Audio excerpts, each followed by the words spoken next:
तो शराब घोटाले में अरविंद केजरीवाल पर नई आफत आ पड़ी है। ईडी अगला ऐसा कदम उठाने की तैयारी में लग गई है जिससे न सिर्फ केजरीवाल की कुर्सी हिल जाएगी बल्कि आम आदमी पार्टी इतिहास बन जाएगी। जल्दी आ सकता है केजरीवाल का काल, आप पार्टी का हो सकता है सफाया। तो आखिर ऐसा कौन सा दांव खेलने जा रही है ईडी? कैसे खुद अपने ही जाल में फंसकर रह जाएंगे केजरीवाल? आपको दिखाते हैं, बताते हैं सब। आप भी इस खबर को ज्यादा से ज्यादा लाइक और शेयर कर अपना प्यार और सपोर्ट दिखाएं और कमेंट में इसे लेकर आप भी अपनी बात अपनी राय जरूर रखें। चैनल के साथ जुड़कर चैनल को सब्सक्राइब कर हमारी आवाज बने। तो जेल से निकलने के लिए तड़प रहे हैं केजरीवाल, लेकिन अब ईडी बहुत जल्द शराब घोटाले में केजरीवाल के खिलाफ चार्जशीट दाखिल करने जा रही है। चौंकाने वाली बात तो ये है कि चार्जशीट में आम आदमी पार्टी को आरोपी बनाया जाएगा और ये सप्लीमेंट्री चार्जशीट होगी। और तो और केजरीवाल पर यह आफत 15 मई से पहले आ सकती है। ईडी 15 मई से पहले शराब घोटाले में केजरीवाल के खिलाफ सप्लीमेंट्री चार्जशीट दायर कर सकती है। चार्जशीट में आम आदमी पार्टी को भी आरोपी बना सकती है ईडी। रिपोर्ट के मुताबिक चार्जशीट को ड्राफ्ट किए जाने वाला काम अंतिम दौर में है। पुरानी चार्जशीट में शामिल लोगों के अलावा 4 से 5 और नए शामिल हो सकते हैं नाम इसमें।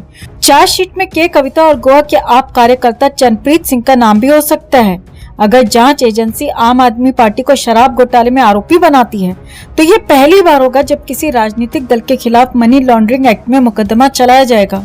और अगर आरोप साबित हो जाते हैं तो इस मामले में चुनाव आयोग की एंट्री भी हो सकती है और चुनाव आयोग आम आदमी की पार्टी की सदस्यता भी रद्द कर सकता है। यानी कि हालात बता रहे हैं आम आदमी पार्टी आने वाले दिनों में खत्म हो सकती है और केजरीवाल के जेल से बाहर निकलने के सारे रास्ते बंद हो सकते हैं। कुल मिलाकर लोकसभा चुनाव के बीच ही केजरीवाल को बुरी खबर सुनने को मिल सकती है। अब सबकी निगाहें ईडी की सप्लीमेंट्री चार्जशीट पर आकर टिक गई हैं।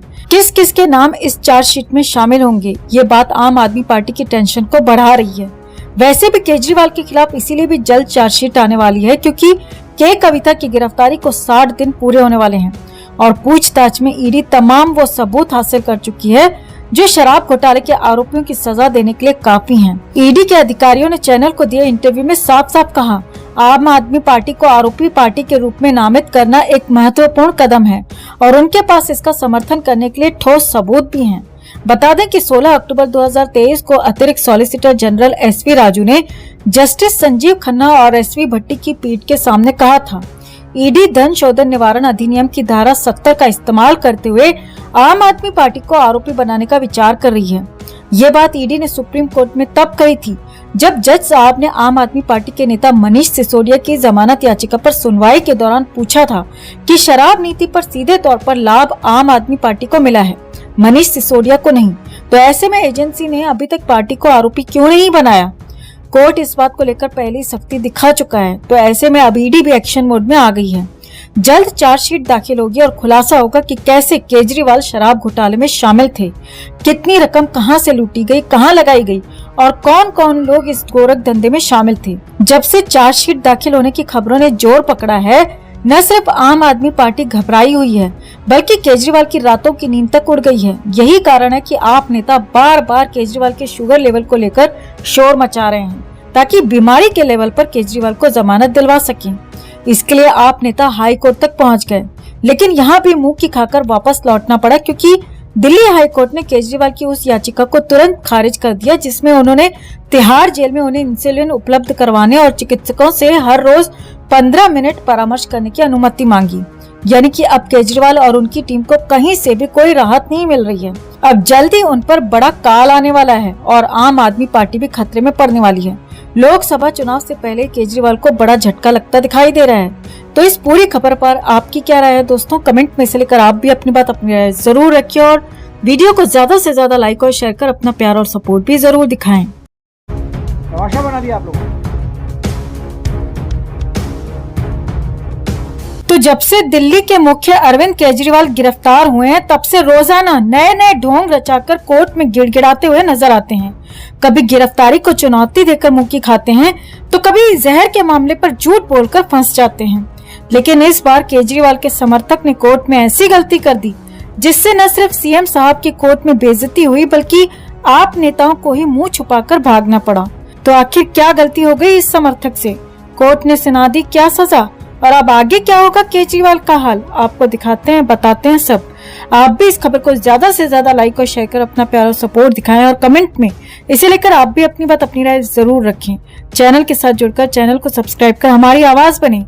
तो दिल्ली हाई कोर्ट में सोमवार को एक हैरान करने वाला केस सामने आया, जब एक वकालत का स्टूडेंट कोर्ट पहुंच गया और उसने जनहित याचिका दायर कर दिल्ली के मुख्यमंत्री अरविंद केजरीवाल को असाधारण अंतरिम जमानत यानी कि एक्स्ट्रा ऑर्डिनरी इंटरिम बेल देने की मांग कर डाली। अदालत ने न सिर्फ उसकी याचिका खारिज की बल्कि उसके ऊपर 75,000 रुपए का जुर्माना भी लगा दिया। याचिका पर सुनवाई करते हुए कोर्ट ने याचिकाकर्ता पर कई तीखी टिप्पणियां भी की। अदालत ने उससे पूछा कि क्या आप यूएन से हैं? अगर ऐसा नहीं है तो आपको वीटो का अधिकार किसने दिया? दरअसल अरविंद केजरीवाल के तमाम केस इस समय वकील राहुल मेहरा हैंडल कर रहे हैं। उन्होंने भी याचिका लगाने वाले शख्स को पहचानने से इनकार कर दिया। राहुल मेहरा ने कहा कि याचिका दायर करने वाला ये व्यक्ति कौन है? ये एक पब्लिसिटी याचिका है जो पूरी तरह से गुमराह करने वाली है। ये बहुत खेदजनक है। कोर्ट ने याचिकाकर्ता से पूछा कि राहुल मेहरा सीएम की ओर से पैरवी कर रहे हैं। उनका कहना है कि वो उचित कदम उठा रहे हैं, फिर आप कौन होते हैं उनकी मदद करने वाले? कोर्ट ने याचिकाकर्ता से पूछा, आपको वीटो पावर कैसे मिली? क्या आप यूएन के सदस्य हैं? हाई कोर्ट ने कहा कि केजरीवाल कोर्ट के आदेश के आधार पर न्यायिक हिरासत में हैं। याचिकाकर्ता वकील ने कहा कि मैं यहाँ केजरीवाल के लिए नहीं बल्कि दिल्ली के करोड़ों लोगों के लिए आया हूँ। मैं यहाँ केवल नागरिकों के कल्याण के लिए पहुँचा हूँ।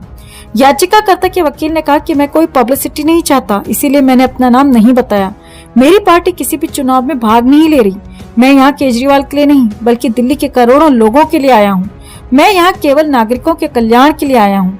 याचिकाकर्ता वकील ने कहा कि मेरी एकमात्र चिंता ये है कि दिल्ली के 3 करोड़ लोग, जिनमें 1.59 करोड़ लोग मतदाता हैं, उनके बच्चों, उनकी शिक्षा और चिकित्सा का क्या होगा? चीफ जस्टिस मनमोहन और जस्टिस मनप्रीत प्रीतम सिंह अरोड़ा की बेंच ने याचिका खारिज कर दी। केजरीवाल की कोई भी पैंतरेबाजी कोर्ट में काम नहीं आ रही। दोस्तों, केजरीवाल कानूनी हिसाब से बाहर नहीं निकल पा रहे तो शुगर लेवल बढ़ने का ड्रामा शुरू कर दिया, जबकि डॉक्टरों की निगरानी में वो रह रहे हैं। हर चीज का ध्यान जेल में रखा जा रहा है। दवाइयां भी टाइम पर दी जा रही हैं। खुद जेल प्रशासन इस बात को कबूल कर रहा है। एलजी को कई बार चिट्ठी भी लिख चुका है। बावजूद उसके भी केजरीवाल और उनकी टीम की नौटंकी खत्म नहीं हो रही है। सबूत, गवाह सब केजरीवाल के खिलाफ बोल रहे हैं।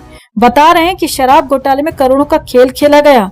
सबूतों के आधार पर ही केजरीवाल की गिरफ्तारी हुई है। अगर सबूत न होते, घोटाला झूठा होता, तो शायद अब तक केजरीवाल को जमानत मिल गई होती, लेकिन ऐसा नहीं है। बावजूद उसके भी उनके समर्थकों को समझ नहीं आ रहा। अब कोर्ट ने याचिका खारिज कर खरी खोटी तो सुनाई, ऊपर से 75,000 का जुर्माना याचिकाकर्ता पर ठोककर बता दिया कि इस तरह की तथ्यहीन याचिकाओं से कोर्ट का समय बर्बाद न करें। खैर, एक बात तो साफ है कि शराब घोटाले को लेकर न सिर्फ जांच एजेंसियां सख्त हैं, बल्कि सबूत देखकर जज के भी होश उड़े हुए हैं। वो भी सख्ती दिखा रहे हैं और जल्दी इस केस का दूध और पानी का पानी हो जाएगा। हालात बता रहे हैं कि केजरीवाल की मुश्किलें आगे बहुत ज्यादा बढ़ने